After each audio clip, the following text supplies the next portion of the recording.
Welcome to the Locked On Titans podcast. I am your host, Tyler Rowland. Titans fans, are you ready for some football? The Titans take on the Buffalo Bills on Monday Night Football. I'm getting you ready for this game from every angle possible. First, we're going to talk my keys to victory on offense and defense. I'll tell you why the Titans need to be using a similar philosophy on the defensive side of the ball to win. Then we'll look at my players to watch, and I'll tell you why this is the biggest game of Caleb Farley's young career. And then finally, can the Titans pull off another primetime upset win over the Bills? I'll give you my game and score prediction. So a full preview of the Titans Monday Night Football tilt against the Buffalo Bills on today's edition of the Locked On Titans podcast. Let's get it. You are Locked On Titans, your daily Tennessee Titans podcast, part of the Locked On Podcast Network, your team every day.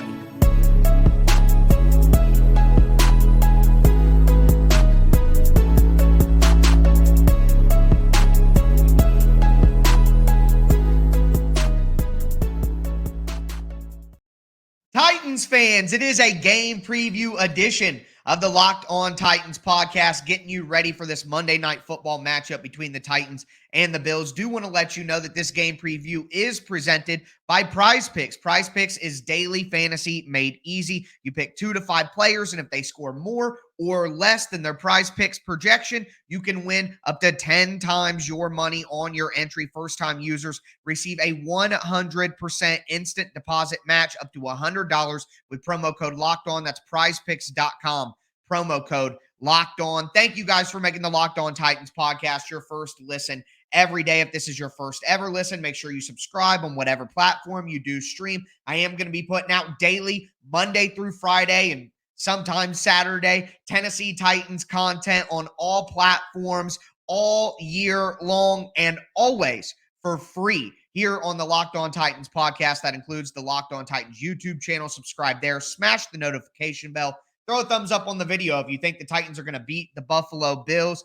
Check me out on Twitter for my in-game analysis and on my film content throughout the week at Tic Tac Titans. Check out the show Facebook page at Locked On Titans Pod. I am your host, Tyler Rowland. Nearly 25 years as a Tennessee Titans fanatic and a certified film junkie. So make sure you stick with me all season long and beyond here on the Locked On Titans podcast, where it's your team every day. But diving straight into my keys to victory here, we're going to start on offense because I think the offense has the full attention of the fan base at this moment in time. And for me, I know it sounds cliche. I know it sounds old school, but again, I said familiar philosophies, and I mentioned defense, but offense as well. The Titans need to control the clock. They simply don't have as explosive of an offense as the Buffalo Bills. They don't have as many explosive options on offense as they've had in past years when they've played the Buffalo Bills. A.J. Brown and Julio Jones combined for 10 catches, 150 yards, and made big plays throughout. I mean, A.J. Brown was responsible for 7 catches and 91 yards of that on his own. Derrick Henry had 20 carries for 143 yards and 3 touchdowns in last year's game against Buffalo. That's the one thing that the Titans can replicate this year. So the Titans have to control the clock with the run game. Simply keep Josh Allen off the field as much as you can. I know, once again, that's a classic and cliched approach to playing a team with more talent than you, but I think that is the smartest route for the Titans. And simply put, everything about what the Titans do now has to be predicated off the run game, even more so than it has been in the past, when obviously that has been a huge pinpoint of everything the Titans have done over recent years. So I think it has to be even accentuated. It has to be even bigger than what they've done before. Derrick Henry has to get going. The Titans have to be able to consistently run the ball and keep Josh Allen off the field, keep the ball in their hands. And it's multifaceted to get the Titans going as they go through the rest of the season. And then, of course, in this game, allow them to keep Josh Allen and the Buffalo Bills offense off the field as much as possible. As for the passing game, the Titans just have to find a way to keep Ryan Tannehill clean. They only gave up 1 sack last week, and it was really a coverage sack. It wasn't pinned on any of the offensive linemen directly by Pro Football Focus, and I would agree with that from my tape study. So the Titans' offensive line did a good job last week two good interior defensive linemen of the Giants in Dexter Lawrence and Leonard Williams, but obviously we know they were banged up on the edge, and Buffalo is not banged up on the edge. I believe defensive tackle Ed Oliver may not play in this game. He was ruled out, but they still have Von Miller. They still have Gregory Rousseau, amongst others, on the defensive line. A great defensive line in Buffalo. How will the Titans' offensive line, who we had questions about coming into the year, everybody was worried. They got a pretty good matchup. Week 1, played pretty well.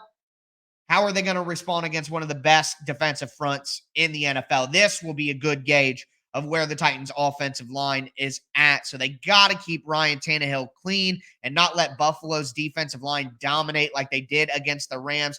The Titans gave up 0 sacks to Buffalo in the game in 2021, but Buffalo had 7 sacks in the game against Los Angeles in week 1. And obviously the big difference here is now they have Von Miller. So how the Titans are able to keep Tannehill clean and how the Titans are able to move bodies in the run game. I think the offensive line, this is a big litmus test for them. So we're going to know how we really feel about the Titans offensive line early in the season after this game. But on the defensive side of the ball, like I said, it's a familiar game plan. And guys who have been listening to the show and folks who have been listening to the show since I started doing it before 2019 season know this term, mush rush. And that's not necessarily what they're going to call it at different levels, but that's what I was taught growing up, is when you rush and you don't want to, give up your outside discipline. I talked about this early in the week. The Titans pass rush cannot get too far past Josh Allen, and they can't open up holes through the middle either. The Titans have to keep him contained. They can't rush as aggressively as they normally do because they must keep Josh Allen in the pocket and force him to win with accurate throws from the pocket. Jeffrey Simmons talked about it earlier this week. You can't let him get out and get to his right. And heck, you can't let him get out and get to his left because he can still run or make a pass and play make. The Titans can't let Josh Allen get out of the pocket and play sandlot football because it's just so difficult to cover his receivers for that long. It creates an element of chaos that is not beneficial to the Titans defense. So a mush rush. Don't rush as aggressively as you normally do. Just keep Josh Allen hemmed in the pocket. Yeah, you want to get to the quarterback. No doubt about that. But you just have to be a little more smart about the way that you rush the passer when you play a guy like Josh Allen, like Lamar Jackson, like Patrick Mahomes. These guys who can play make. The Titans are used to this. They have this familiar game plan, and that mush rush and being disciplined in your pass rush is an absolute key to it. Not only that, but the Titans last year against Buffalo blitzed into the RPO. So Buffalo likes to run a ton of read pass option plays where Josh Allen can give it to the running back, or he can throw a quick throw, usually to the slot or to a tight end into the flat. Well, Buffalo likes to run a lot of that, like the Titans expected the Giants to like to run a lot of that. And what the Titans did a lot last year is they sent Elijah Molden, who it'll be Ugo Amadi now, but I'm not too worried about that drop off. Ugo Amadi blitz into the RPO, get your hands up and get in those passing lanes and try to take away some of these easy 6, 7, 8 yard gains that Buffalo gets on early downs that makes it easy for them to have short drives. The Titans, generally speaking, want to make Josh Allen earn every single centimeter. So along with a mush rush and along with blitzing into the RPOs, I expect a ton of zone coverage from the Titans. Keep your eyes on Josh Allen. Don't let him have any easy opportunities to run, because when you're in man coverage, it's easier for the quarterback to scramble. And if you're in man coverage for the first 5 seconds, then you got to do another 3 seconds of man coverage in a scramble drill. Well, that makes it even more difficult. So I expect a lot of zone. I expect mush rush, and I expect some blitzes off the slot from the Titans to counteract that RPO game from the Buffalo Bills. That's a familiar game plan that the Titans have used against the Bills before. They've used it against the Chiefs. They used it against the Ravens. So hopefully Mike Vrabel will be able to get this defense to execute one of its number one most common philosophies that they're used to playing. But we're going to move forward to my players to watch in this game after looking at my keys to victory on both offense and defense. Before we do get into my players to watch, do want to tell you guys a little bit more about our friends over at Prize Picks. So Prize Picks is daily fantasy made simple. You basically pick a roster of 2 to 5 players, and Prize Picks is going to have a projection for each player. Will Josh Allen have 2.5 or more touchdowns? Will he have less? Will Traylon Burks get 3.5 catches, more or less? And you just pick 2 to 5 players, pick their projection, and say whether it's going to be more or less. It's really that simple. You're not playing against 1,000 different entries from different people, and they have every sport. It's not just the NFL, NBA, MLB, PGA, college football, men's college basketball, women's college basketball, soccer, NASCAR, esports. I mean, the list goes on. So obviously get in there on Sunday or Monday night for the Tennessee Titans, and your entry can actually win 10 times the money. So I don't see where the downside is with Prize Picks. So download Prize Picks app or go to prizepicks.com right now. You can receive a 100% instant deposit match up to $100 when you use promo code Locked On. Once again, don't forget, use the promo code Locked On to get a 100% deposit match up to $100 at prizepicks.com.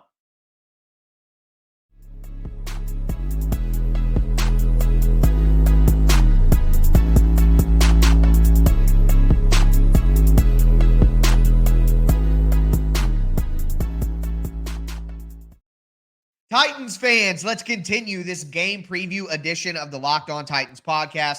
We just talked about my keys to victory on offense and defense. Now I want to move to my players to watch, guys, or matchups that are just going to be huge in this game. Before we get into it, I want to thank you guys again for making the Locked On Titans podcast your first listen every day. Remember, it's Monday through Friday, daily Tennessee Titans content all year round for free. Check out the Locked On Titans YouTube channel and check out the Locked On Titans podcast on whatever platform you do stream. But moving forward here, going into the big matchups to watch or the players I'm going to have my eye on, and we have to start with Caleb Farley. So Christian Fulton going to be out of this game. Dontrell Hilliard going to be out of this game. Tough for the Titans. It's a tough break. But with Christian Fulton being out, that means that it's time for Caleb Farley to play. And if you guys remember, Caleb Farley tore his ACL against Buffalo last year. So if you add in the symbolism, the redemption of coming back and getting a start against the team that you got injured against last year, if you think about what Caleb Farley has gone through, thinking that he was going to be the starter, thinking that should be an opportunity that he would have, and then Roger McCreary coming in and winning that spot. And, I'm not saying he shouldn't have won that spot or anything. I'm just, setting the stage and think about how much this means to Caleb Farley. Not only that, but Titans fans want to see Caleb Farley play well. He was a first-round pick. The Titans need this guy to play well. They need him to take a step. So all of that together, just the Caleb Farley story, and then you add that to, he's going to have to guard people. Like on Monday night, Caleb Farley is going to be super, super important. Stephon Diggs, I'm guessing they're going to put Stephon Diggs on Caleb Farley as much as Buffalo can possibly manufacture. Not only that, but Gabriel Davis, who is banged up right now and may not play, but if he does play, that's a tough matchup. The other receivers that Buffalo would use, like an Isaiah McKenzie or a Jamison Crowder, those are tough matchups for Caleb Farley because they're, small guys who are quick and fast. I like Caleb Farley in matchups against big physical receivers, but other than Gabe Davis, Buffalo doesn't have a ton of guys who are just super physically imposing. They're mostly guys who win with speed and quickness, which is tough for him. So a tough matchup, but based on all of the extenuating circumstances, this is the biggest game of Caleb Farley's career. He has to go out and play well if the Titans want to win this game in lieu of Christian Fulton. He has to. So, biggest game for Caleb Farley. I think he's going to get a ton of Stephon Diggs. If you're somebody who owns Stephon Diggs in fantasy football, that might be great news to you. But, if Caleb Farley can win that matchup, that'll go a long way, or at least do well in some spots in that matchup. Stephon Diggs is going to get his. He got Jackrabbit on the post and quarters last year in the game. So Stephon Diggs is going to get his. But if Caleb Farley can just hold his own, I think it'll be a big moment in the biggest game of his young career, admittedly young career. so far. Other than that, last week, the Giants did not have a very talented tight end group. It wasn't something that I was worried about. This week, though, with Dawson Knox, I am a little worried about it. So Lonnie Johnson, who was out last week with injury but practiced all week, I think Lonnie Johnson makes an impact in this game, covering Dawson Knox in dime packages. Last week, they had Amani Hooker in that role, and he was actually guarding Saquon Barkley when the Titans went into dime, and they had Joshua Kalu and Kevin Byard playing deep.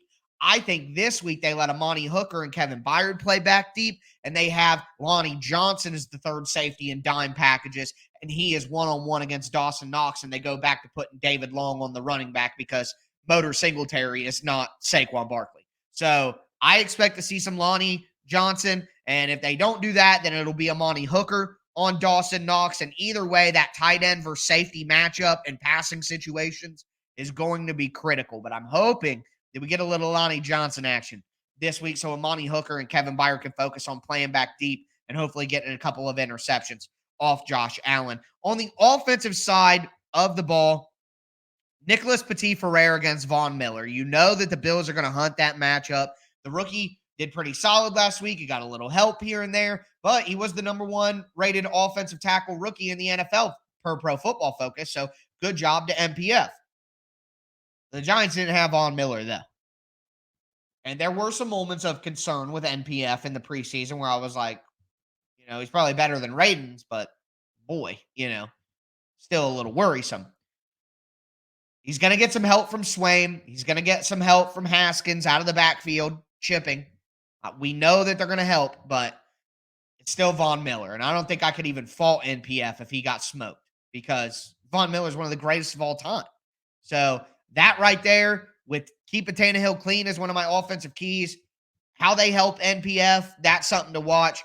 And then, like I mentioned, Derrick Henry just has to be Derrick Henry. The Titans had two explosive options last year in the offense. They had A.J. Brown, they have Derrick Henry. With Treylon Burks being a rookie and taking a little bit of time to progress and not being able to be his full potential, and whether he is or not being held back by the coaching staff and not getting the adequate snaps to represent his explosiveness, Derrick Henry's going to have to be the man. We're going to need to see vintage Derrick Henry in this game. That's the only way. That's the only way. Derrick Henry did it last year. They're going to need it. It's going to be a big-time game, and your big-time players have to step up. They have to step up. Derrick Henry has to be himself. And not only that, but the guy I just mentioned, and this is more of a coaching thing, you got to get Treylon Burks the ball. You got to he averaged the most yards per catch of any wide receiver in the NFL last week. He averaged the second most separation, and a lot of that is scheme. A lot of that is the Titans are putting Treylon Burks in certain spots during certain plays to try to get him looks. Well, the Kobe Bryant meme, the Kylo Ren meme, whatever. More.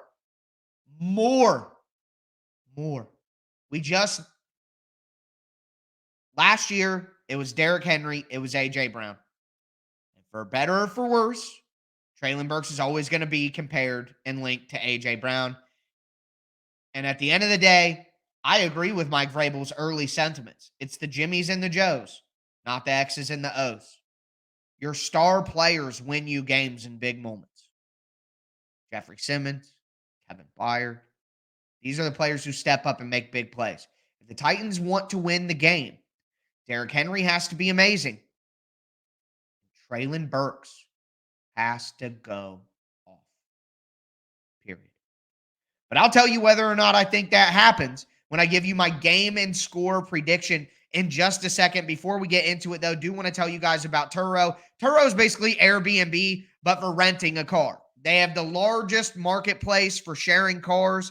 You can book any car that you want, wherever you want it, from a community of local hosts. They have a ton of different options, and they're in the United States, Canada, and the UK. You can get that spacious SUV or minivan for a family road trip. You can get a classic or luxury vehicle for a special event. Find just an affordable economy car when you're on a budget. You need to get to A to B, or you could even test drive like a new electric vehicle and just see if it fits your day-to-day lifestyle. Many of Turo's hosts can even deliver your car right to you. Every trip is backed by liability insurance. Terms and conditions and exclusions apply. Ditch your boring rental car and find your drive at Turo.com.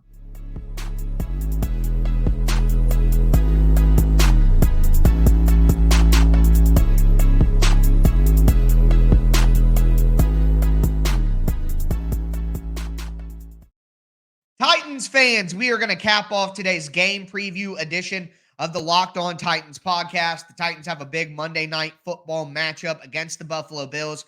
We have seen this movie before. Not many people are expecting the Tennessee Titans to win, and as a matter of fact, they are double-digit underdogs in Vegas and per BetOnline. So, my prediction for the game. Before I get into it, I want to thank you for making the Locked On Titans podcast your first listen every day. As for your second listen, check out the Peacock and Williamson podcast. Brian Peacock, NFL analyst, former NFL scout, Matt Williamson, breaking down the NFL Monday through Friday from a national angle. You get some great insights there. It's free and available on all platforms all the time. Part of the Locked On Podcast Network. Subscribe to the Peacock and Williamson podcast. But for my prediction, so I would imagine that a lot of you guys are not going to be surprised by this. And if you listen to Crossover Thursday with Joe Marino, I'm not going to change my prediction here. I think the Titans lose this game 31-23. I think they put up a valiant effort. I really do. I could see it being like 24-23. And then the Bills go down and score a touchdown, and then the Titans go down and don't score a touchdown. So I'm not going to lie to you guys. The difference, in my opinion, between the Titans losing last week and winning last week, the Titans used to pull out games like that at home against a worse team. Yeah, they'd play bad. They'd be up and down on offense. It'd be annoying. The defense would give up some big plays, but still look awesome at times. It's just a perfect, oh, they look great. Oh, they look terrible, and nothing in between, which is what we seem to get from the Titans all the time. And we got both of it in that game. We got the Titans defense looking like everything we thought the Titans defense would be. We got the Titans offense getting 7 pass plays of 20 yards, and that's number 1 in the NFL right now. So we get the explosive plays, and we get some big runs from Derrick Henry. It's either terrible or awesome, and no in between. Well, the reason the Titans used to pull those games out, I think about the game against San Francisco. I think about the game in 2021 or 2020 in the regular season against Baltimore. I think about the game against Houston at the end of 2021. Or at the end of 2020. Get my years mixed up. At the end of 2020. The Titans would play with their food in these games, and then they'd find a way to win at the end. And a lot of these games that are coming to my mind, the player who made the play at the end doesn't play for the Titans anymore. The Titans needed one more big play to beat the Giants. Just one more big play. And they beat them. But they couldn't get it. And I think that the Titans are going to need one more big play. They're going to be one big play away from beating the Bills or having a chance to tie. I just think there's one big play missing from the Titans offense right now.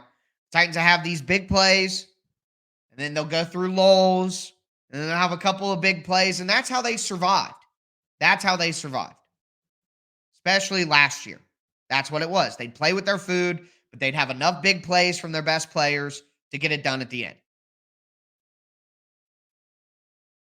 I just don't think they can do that right now. I think Treylon Burks maybe could be that guy eventually. I even think Derrick Henry gets back on track in this game. I really do. I think Derrick Henry's in for a good season, guys. As long as he stays healthy, he's going to get back in form. Yeah, he didn't look good in week 1. I admit that. I said that from the start. And he admitted that. And Mike Vrabel talked about that as well. that Henry left some yards out there, missed some holes.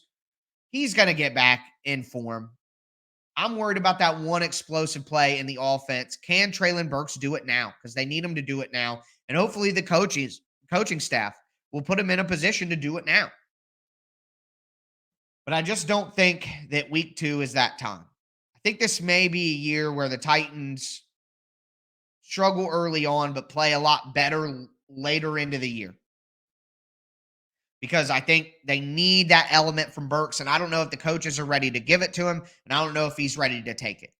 So I'm not saying the Titans get blown out by any stretch of the means. That's insanity, in my opinion. If they do, we have a different conversation to have. The Titans compete in these games. Every game is competitive, whether the team is awful or great. So for me, I'm sticking with the prediction of 31-23. 31-23. The Titans are one big play away from tying it. And who knows after that. So I think that we can't be shocked if the Titans win these games. We just simply can't.